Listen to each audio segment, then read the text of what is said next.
how did your family? You got such a mature, docile.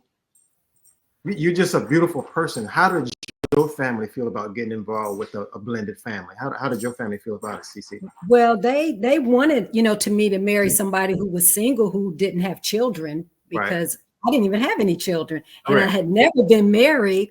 So you have this person who's inexperienced wanting to marry someone who has been married. Um, so they would have rather me go a different route, but Right. I didn't. Um, and so I didn't experience that.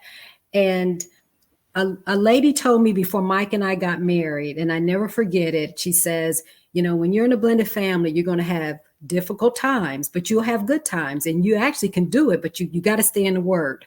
But the two things she said is be fair and love. Those were the two things. Be fair and love. So the fairness of how do you keep all the children connected to their dad? And that's, to me, that was the fairness. And so there was no confrontation between Mike and his wife. It just didn't happen. So I think my attitude, and what the lady had told me 40 something years ago, 40 years ago, really helped in the relationship with me and everybody else in the in-laws. So Courtney is the deceased daughter who had diabetes all of her life.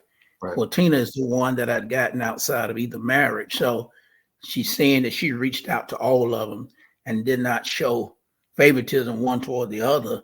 All of them that were mine is what she worked on.